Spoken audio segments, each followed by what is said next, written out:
Good evening, everybody. So we'll continuing with the types of bonding. What is present in complexes? So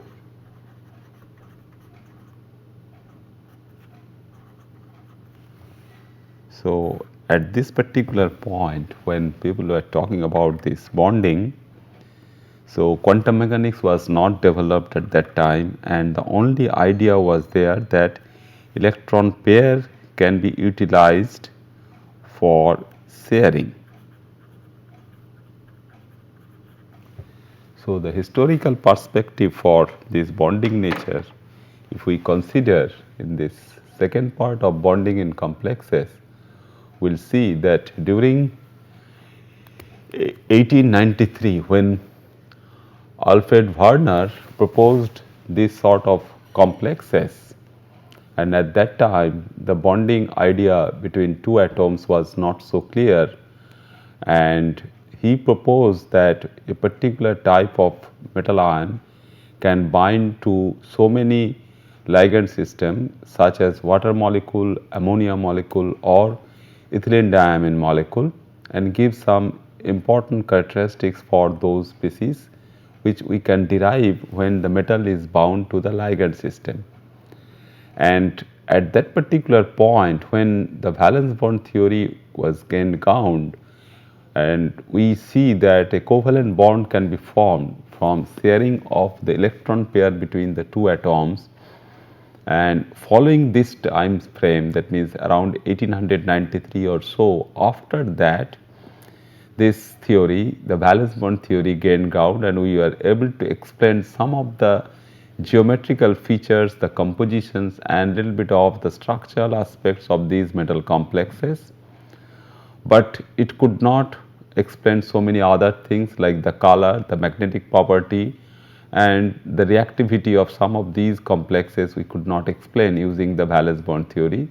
So, slowly the crystal field theory, which was originally proposed for the crystals, was gained ground, and people were utilizing the crystal field theory for explaining the bonding nature, the type of bonds in all these metal complexes. So, in this particular class and the following one also, we will focus our attention on this particular theory, that how crystal field theory can explain so many important properties and aspects of the metal complexes. Then we will just follow that crystal field theory with the modification, the ligand field theory, and finally to the different molecular orbitals to the entire molecule, that means the molecular orbital theory. So, Alfred Werner, who just proposed the concept of this complex formation, and two types of bonding he proposes at that particular time, and immediately after say 20 years he got the Nobel Prize for this idea of getting these complex species in solution as well as in the solid state. And he proposed two things, that one is the primary valence and the second is the secondary valence.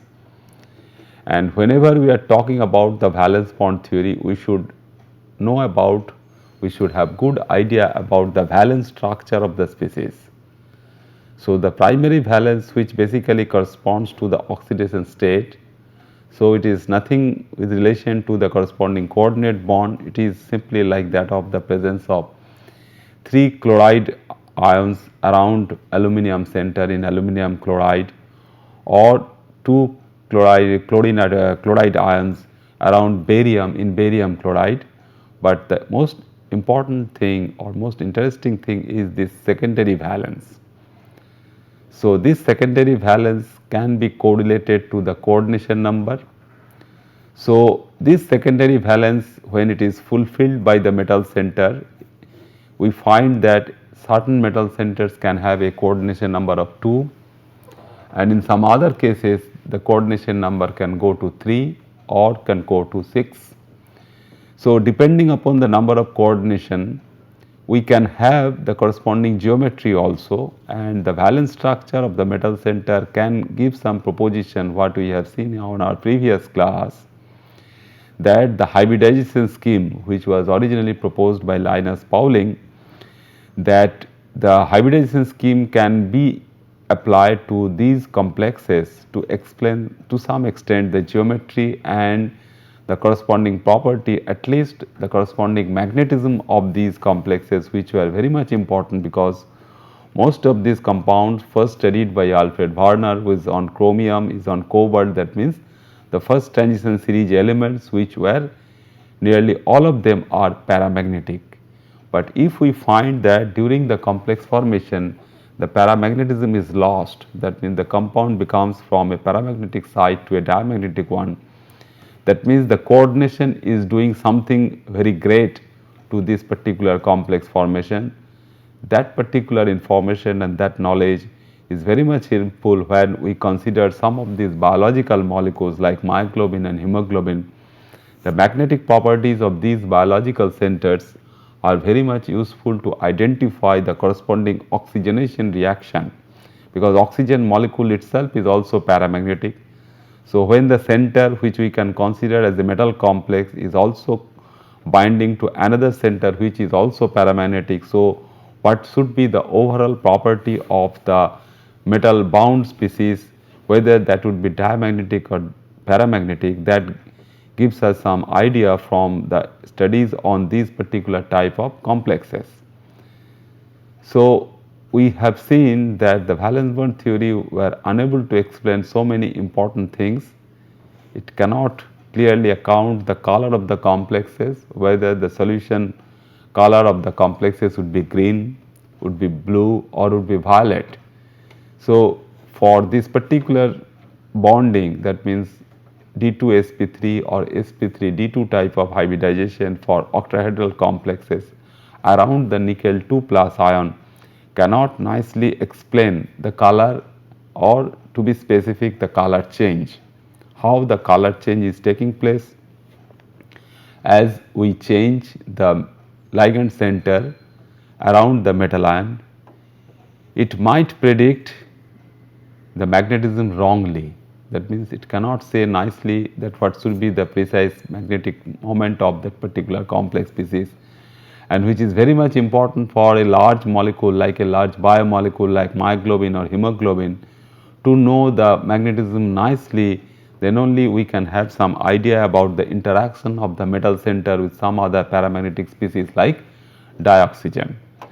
It also cannot account for the spectrochemical series that we will see afterward, that in a spectrochemical series we can arrange the ligands according to their strength, and that strength will change the corresponding color of these complexes. If we can have some 5 or 10 ligands in our hand and all of them are interacting with a particular metal center, say nickel 2 plus or copper 2 plus, then we find that depending upon the binding or the complexation of all these ligands, we find that there are changes in the corresponding color. So, how we arrange those ligands in a particular series, and that series will be called as the corresponding spectrochemical series. So, valence bond theory cannot explain nicely the corresponding color of these complexes, and it cannot arrange these corresponding ligands. So, we just proceed towards the crystal field theory. So, crystal field theory gained ground from the assumption that a particular metal complex is forming, say iron 3 plus is forming the metal complex with thiocyanate anion. So, iron 3 plus, which is a hard metal center.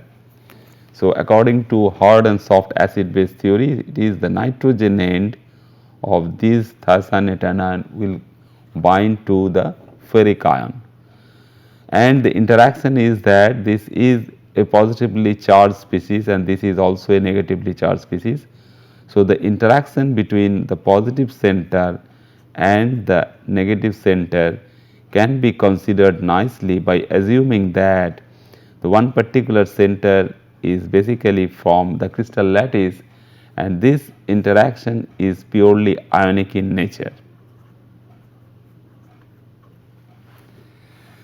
So, this particular assumption is very much true when we consider the interaction between Na plus and Cl minus. So, Hans Bethe proposed this idea that if we just simply consider that this particular metal center, that means the ferric ion, equivalent to that of the sodium plus in sodium chloride lattice, and Cl minus is our ligand like that of our thiocyanate anion. So, the ligands what we can have in this particular theory, so we have the CFT, the crystal field theory, which gained ground slowly after the identification and the establishment of the metal complexes. So, we have these ligand, this is also the corresponding ligand which is binding to the iron center, and this is in the sodium chloride center. So, the ligands binding to the metal center through the atom, that means either through nitrogen or through Cl minus. So, they can be considered as point charges.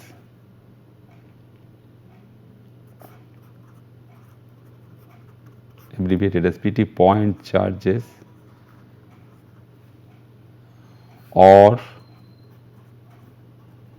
point dipoles. So, we are considering as them as point charges or point dipoles. So, thus that the charge is centered basically at the center of gravity of the species. So, point charges and point dipoles, if we have water molecule also, we will have the delta minus dipole charges. So, this particular charge, the negative charge which is centered on oxygen, can be considered as a corresponding point dipole, and it does not consider any overlap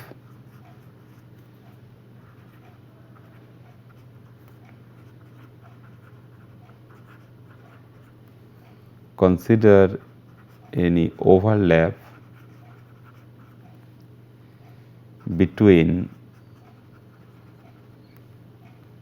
ligand and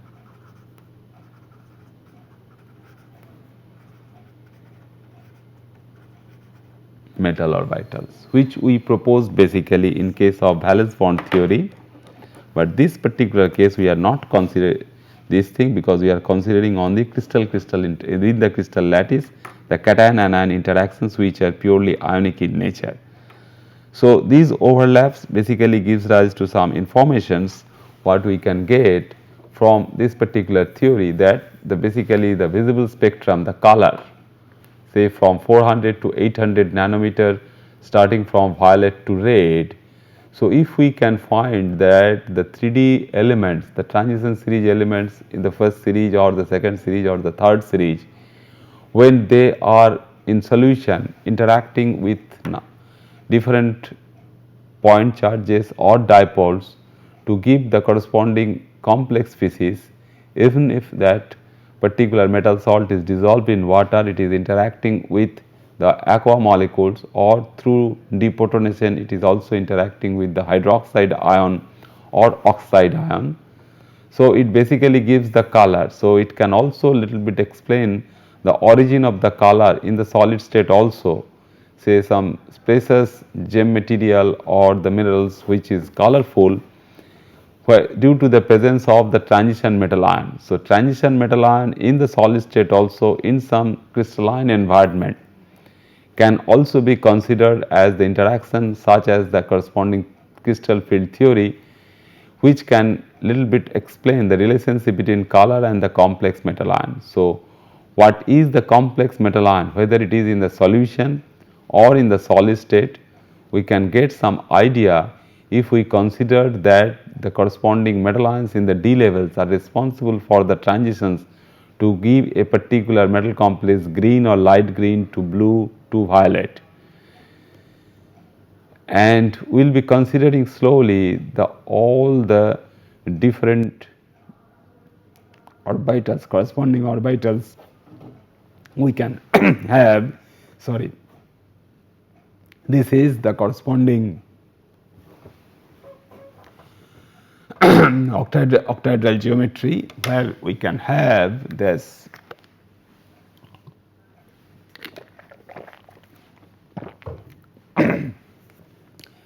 that octahedral geometry where we can have the central metal ion and the three Cartesian axes x, y and z,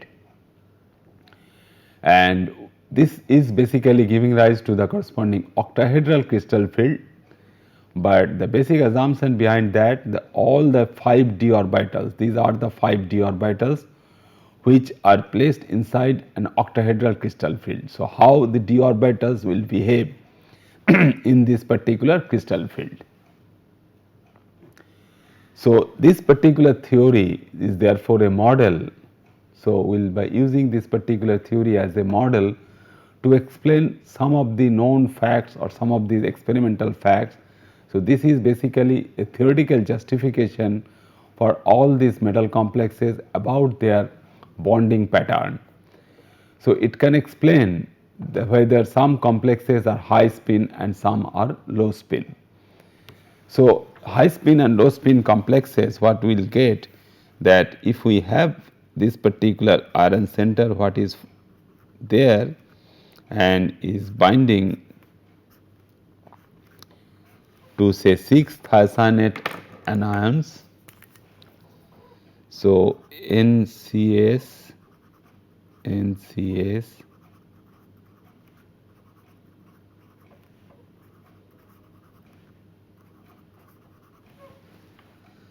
and overall charge is 3 minus. So, this basically gives us, because we all know the free ion magnetic moment, that means how many unpaired electrons it has. So, after complexation,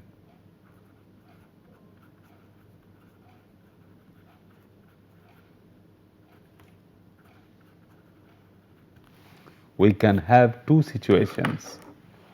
One, we have a paramagnetic situation, or another one is the diamagnetic or close to diamagnetic one.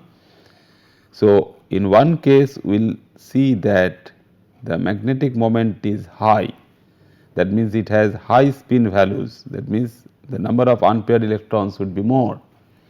In another case, the situation will give us a low spin configuration where some of these are paired up.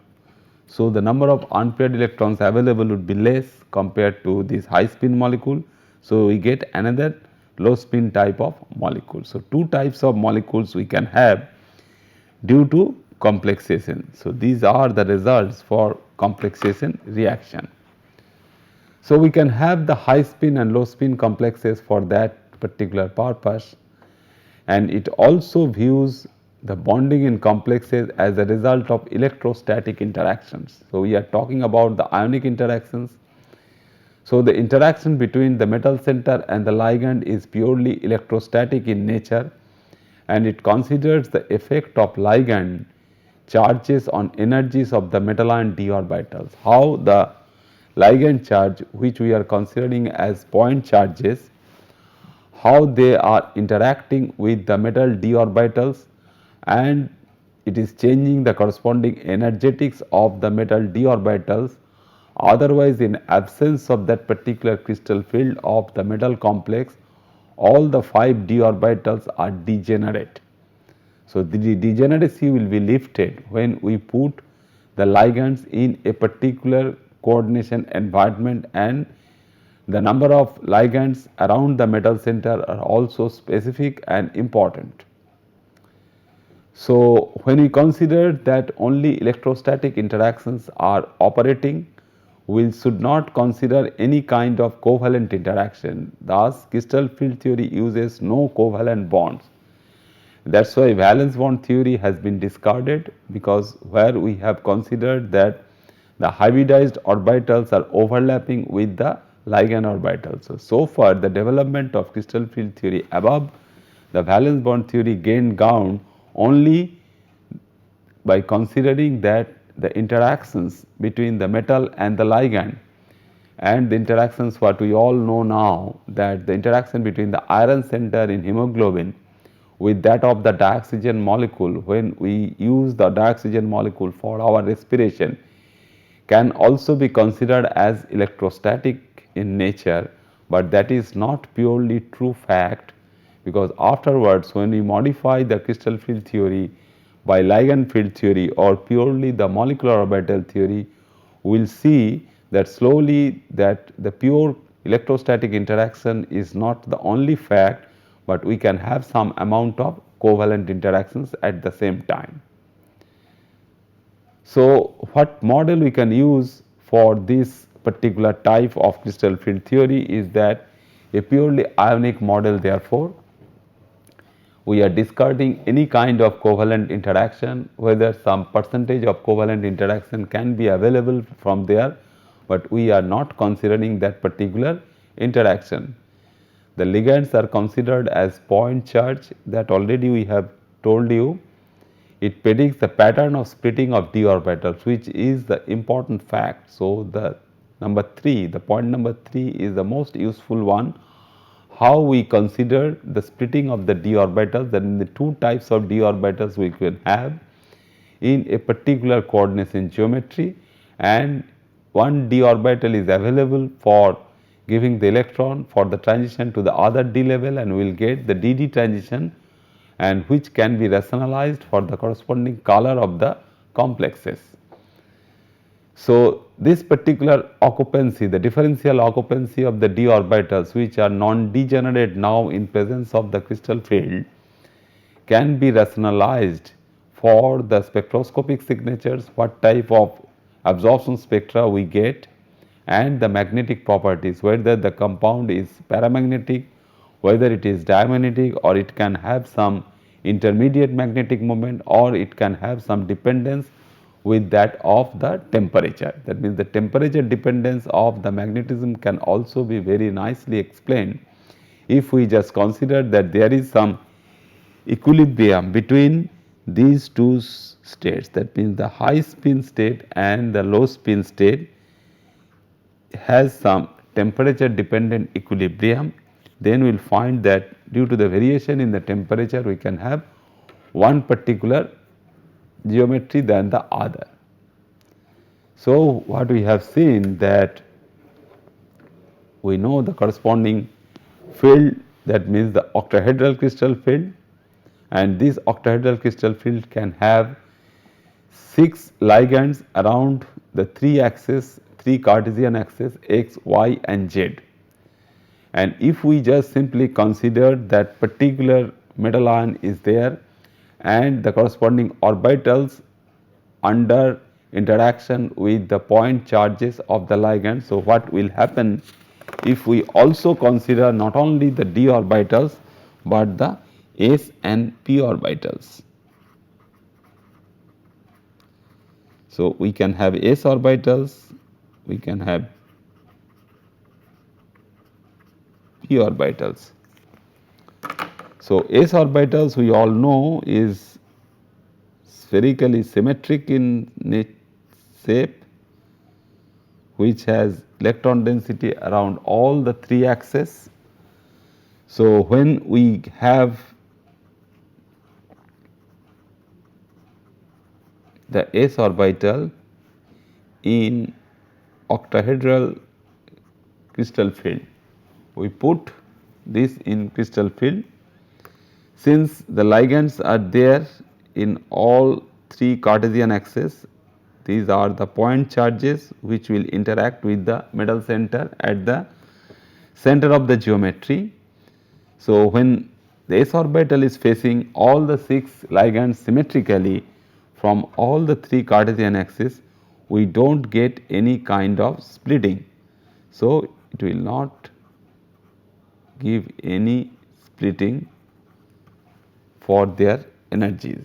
So, if we have more than 2 s orbitals, we do not expect any kind of splitting due to the crystal field available from the ligands in a particular coordination geometry, which is octahedral.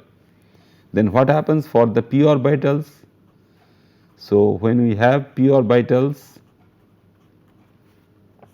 they are 3 in number, px, py and pz, and if we put the same octahedral crystal field, we will find that if this is the z direction, this is the x direction and this is the y direction, then the px and py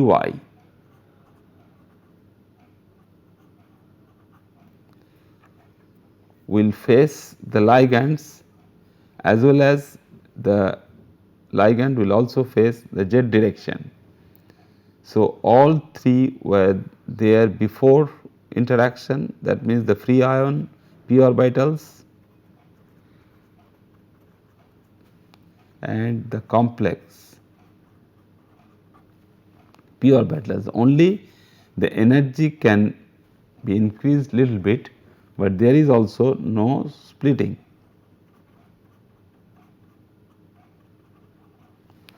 So, if we have some amount of preferential coordination through some axis, then only we can have some kind of splitting from one particular direction. So, now if we can put the p orbitals in xy plane, that means the square planar one. So, if we just put that in the square planar one, then we will find that this particular thing will change differently. That means now the crystal field is square planar, and the square plane is such that we have the 4 ligands in a particular square plane along the x and y axis. So, since these two ligands are in x and y direction, so px and py will face only the point charges, the ligands. So, they will face them and pz will not face any such interaction, because along this we do not have any ligand. So, the pz orbital will be stabilized and px and py will go up energetically. So, there will be splitting in square planar environment. So, p orbitals can also give rise to splitting in a geometry which is different from the octahedral geometry and can have some preference for the interaction with the ligand centers. So, now we will just see how the 5 d orbitals of different shapes can be placed within a octahedral field. That means, if we have the octahedral field, we have the 6 ligands along x, y and z direction. How all these 5 d orbitals can interact with the tetrahedral complex having a TD geometry, where only 4 directions will be occupied by the ligands, and then with the square planar one, which has a symmetry level of D4H. So, just now we have seen that in square planar environment, since the pz orbitals is perpendicular to the xy plane, the coordination plane, the pz orbital will not interact with the ligand centers, the ligand point charges. So, that is why the pz orbital is only stabilized, px and py will have some higher energy and there will be splitting within the all p levels. So, similarly, how the 5 d orbitals will split in a particular square planar complex also we will see, and we will see other geometries as well, because we have discussed so many coordination numbers. We can have the 5 coordinated square pyramidal geometry, we can have the 5 coordinate trigonal bipyramidal geometry. So, how the 5 d orbital ordering we can get, and how we can predict the pattern of splitting of d orbitals. So, this is the most important point for the crystal field model, is how we can predict the different pattern of splittings of d orbitals in different coordination geometries. So, if we look now the different d orbitals along the axis. So, this is one particular set, the dxy, dxz and dyz, and this is dx square minus y square and dz square. So, this is one particular set because dxy, dxz and dyz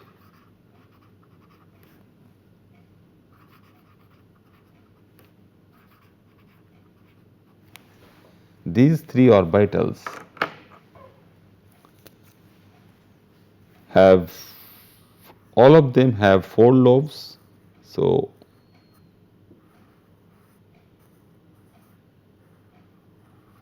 the shape of the orbitals are of same type. So, the 4 lobes which are available are centered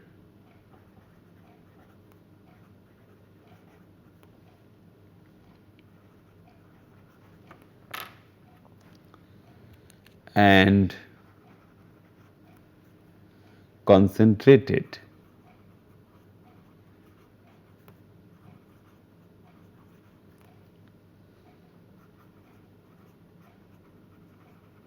between the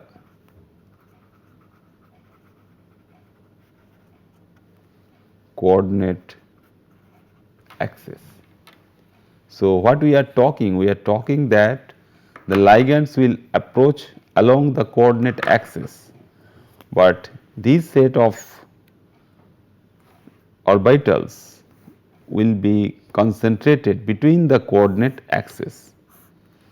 That means, we have the coordinate axis like this and our orbitals will be in between, and our ligands will be from this side and from this side. So, they will not face directly towards the ligands. So, they will away from the ligand. So, there are interactions, but the interaction, the magnitude of the interactions, the point charge interactions between the metal center and the ligand center, ligand as the point negative charge or the point dipole would be less compared to the other orbitals if they are facing directly to the ligand centers. So, these basically will give us some idea that when we have the dxy, dxz and dyz, so we see that the lobes are concentrated between the x and y axis. The 4 lobes are in between the 2 axes x and y. Similarly, yz is also between y and z, and xz and yz is also between y and z. So, between these two Cartesian axes, so this particular orbital is a planar nature occupying the particular plane where it is designated as xy. If it is designated as dxy, it will be lying only in the dxy plane, and along the z direction we have no electron density. In a similar fashion, we will see that the p orbitals, the way they have been splitted in a square planar environment, similarly the interaction for the square planar geometry for the xy plane would be different compared to the other orbitals that we will see.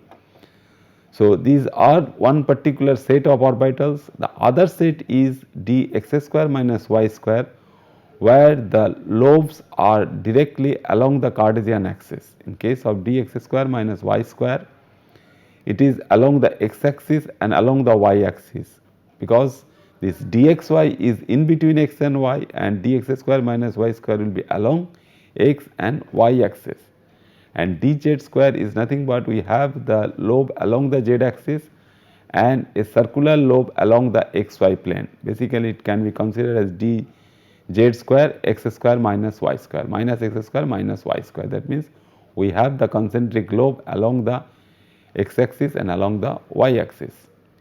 So, these 5 orbitals, when we place nicely within the octahedral field, this is the octahedral field.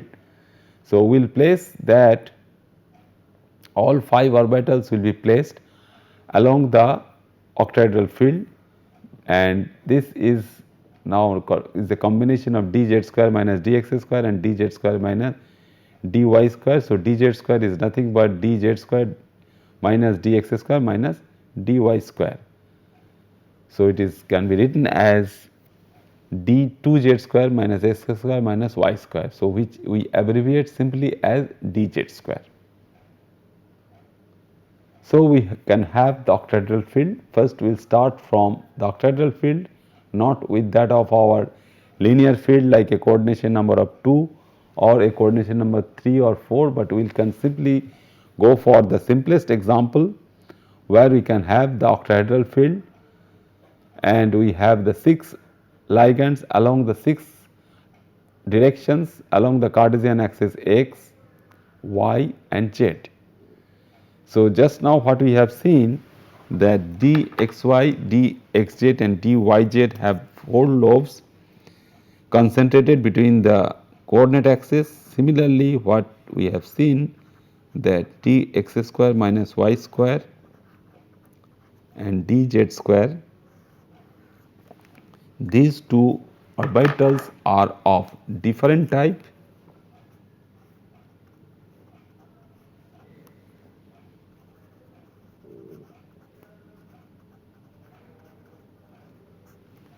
Not like that of dxy, dxz and dyz. So, this dx square minus y square have lobes along xy axis,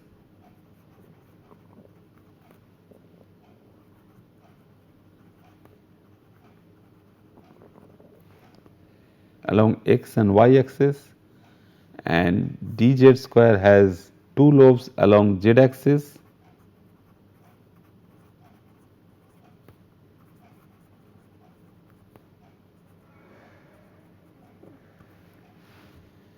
and a concentric one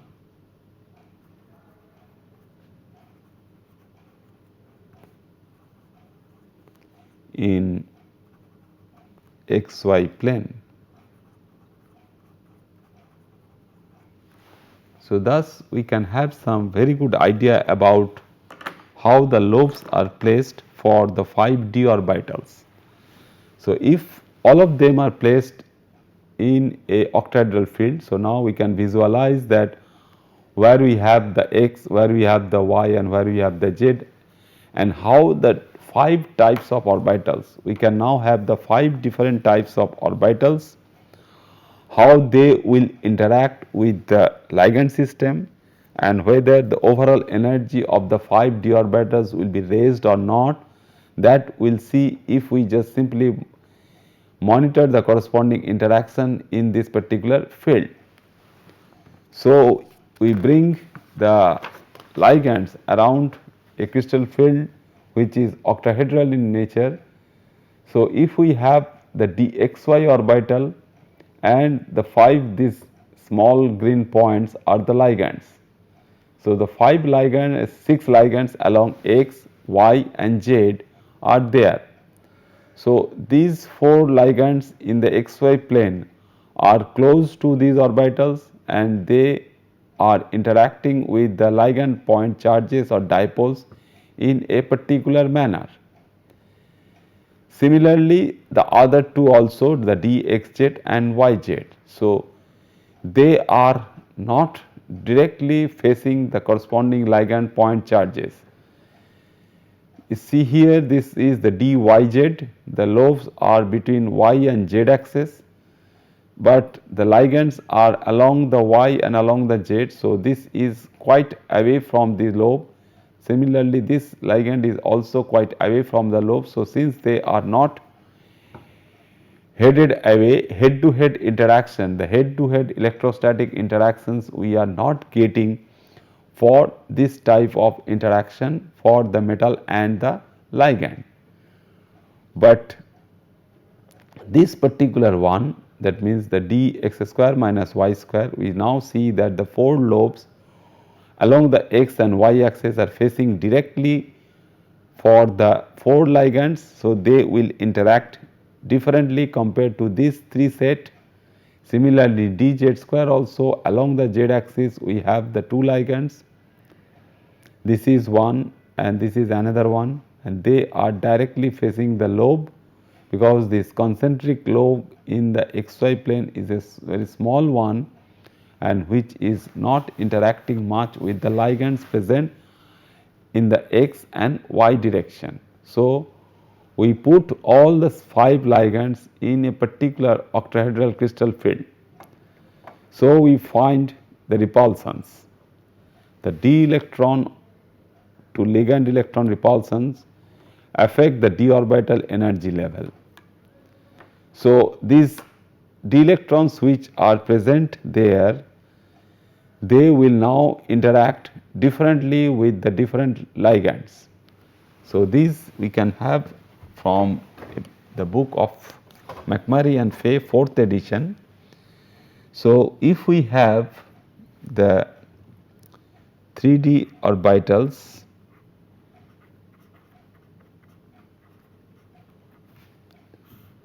which are 5 in number,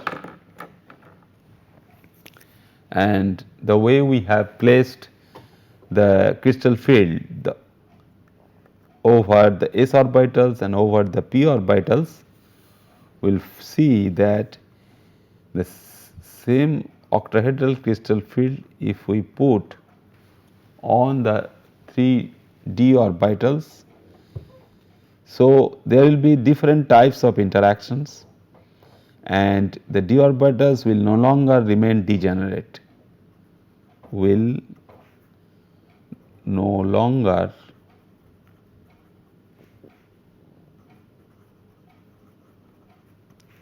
remain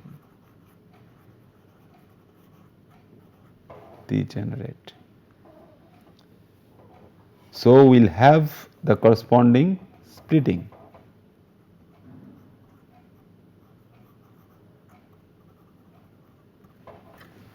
So, there will be difference in energy for these 5 orbitals.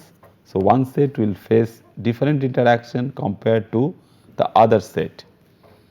So, if we have thus the free ion orbitals, the free ion orbitals are 5 in number,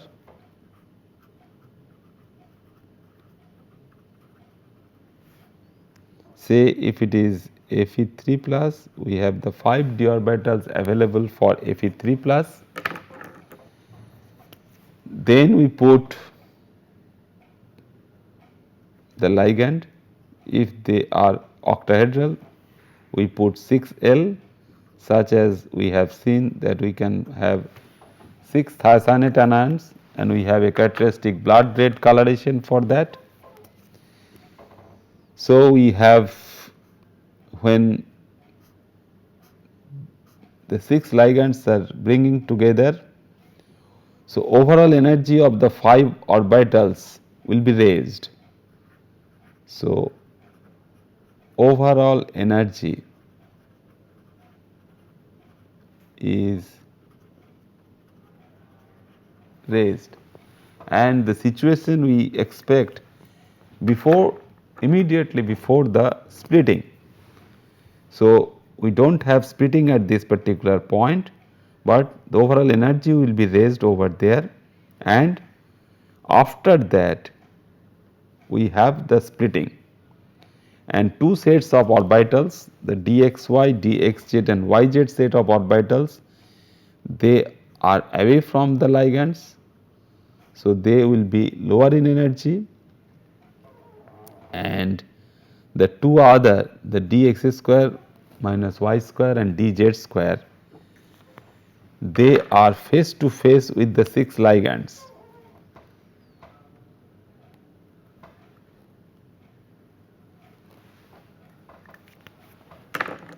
So, these 2 orbitals are face to face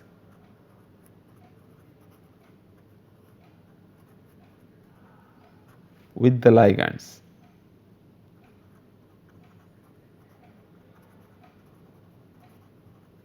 Face to face with the 6 ligands.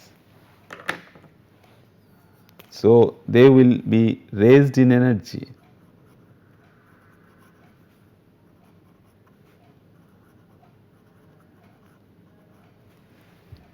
That is why we are here. And the other, they do not go for any interaction directly like this, they will be lowered in energy. Lowered in energy. So, we have two sets of orbitals, one will be lower in energy and another will be higher in energy. So, we have the splitting. So, here we have the splitting. So, crystal field theory thus gives us the splitting, and this particular center which we get here after the raise in energy, when 6 ligands are brought together around the metal center such as 6 thiocyanate anions around the ferric ion. So, it has a center of energy and that energy is known as the corresponding barycenter.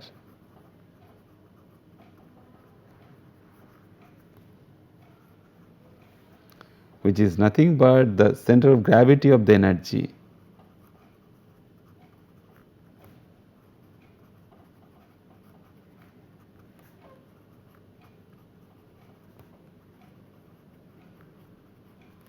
Of the energy of 5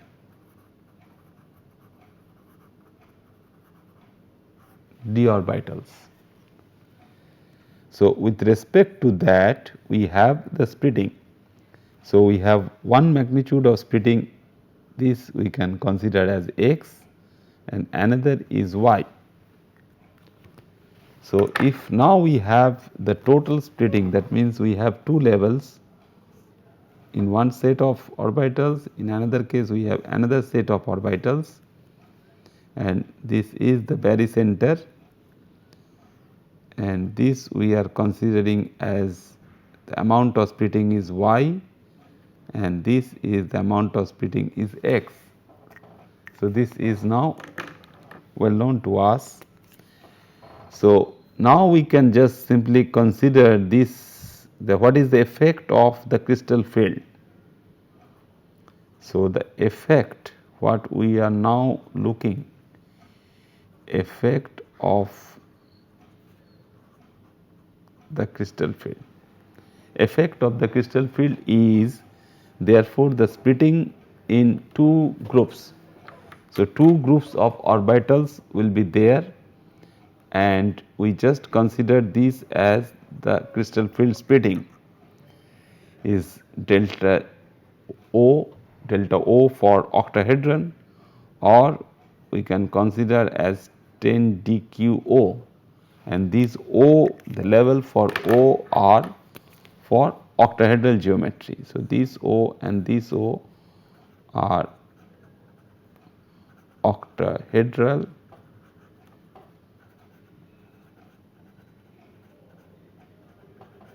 geometry.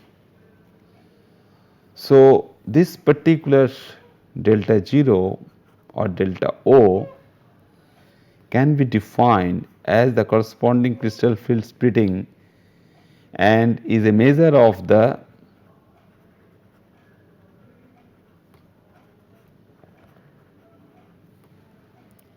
crystal field strength.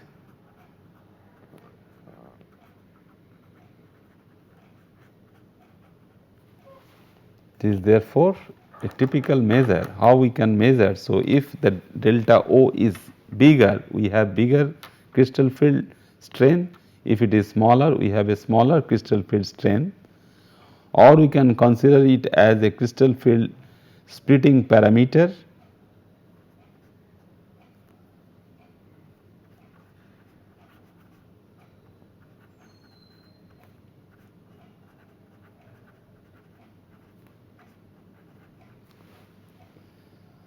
And we just simply measure by measuring this delta O, that we can measure the corresponding strength.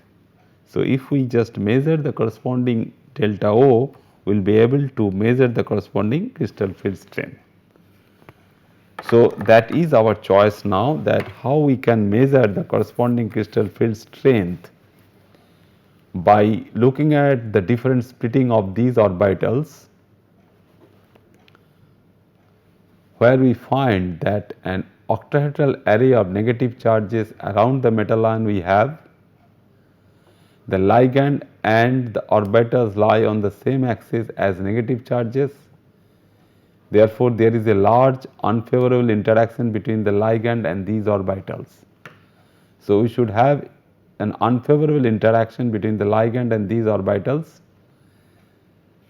So, the corresponding electrons on the different orbitals will stay away. The dxy, dyz and dxz orbitals bisect the negative charges that we have seen nicely.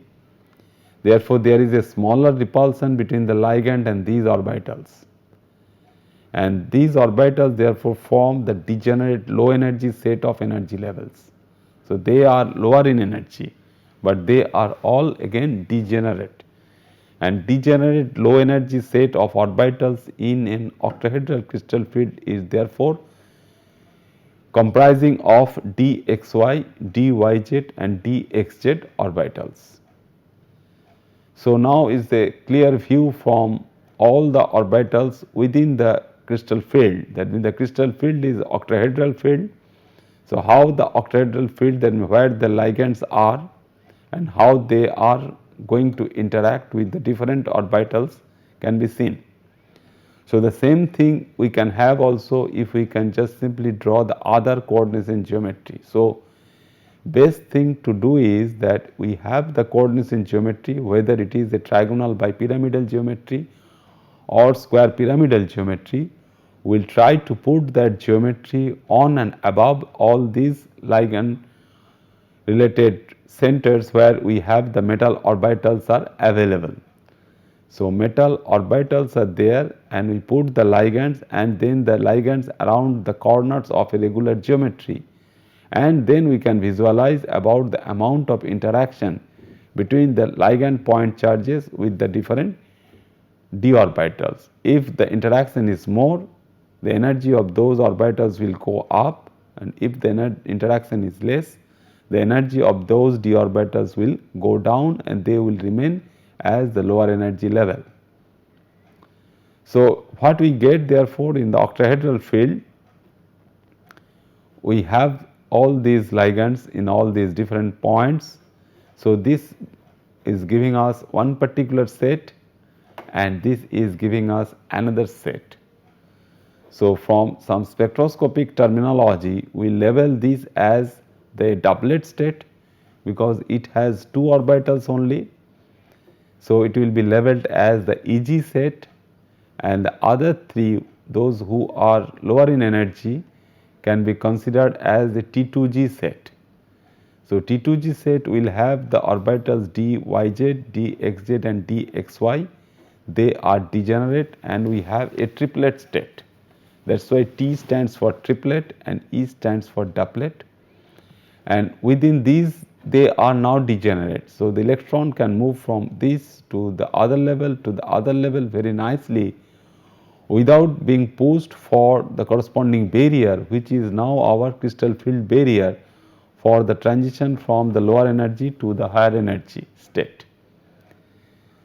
So, we just see now that what we have seen the magnitude. So, free metal ion, then somewhere in between we have the corresponding one where the overall energy is raised, and that overall energy raising is giving rise to the two sets of orbitals. The metal ion in an octahedral field gives rise to the delta O or delta 0 as the corresponding crystal field splitting. So, we want to measure the amount of splitting what we can have between these two levels, and the dz square and dx square minus y square point at the ligands and have higher energies than the other d electrons, and the energy gap which we will consider as delta is called the corresponding crystal field splitting.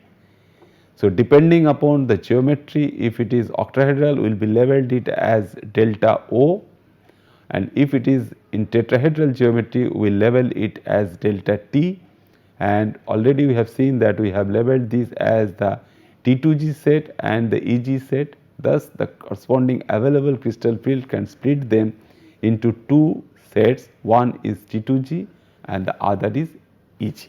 So, then next we will continue the other part, that means how we go for the corresponding values in a regular way. Thank you very much.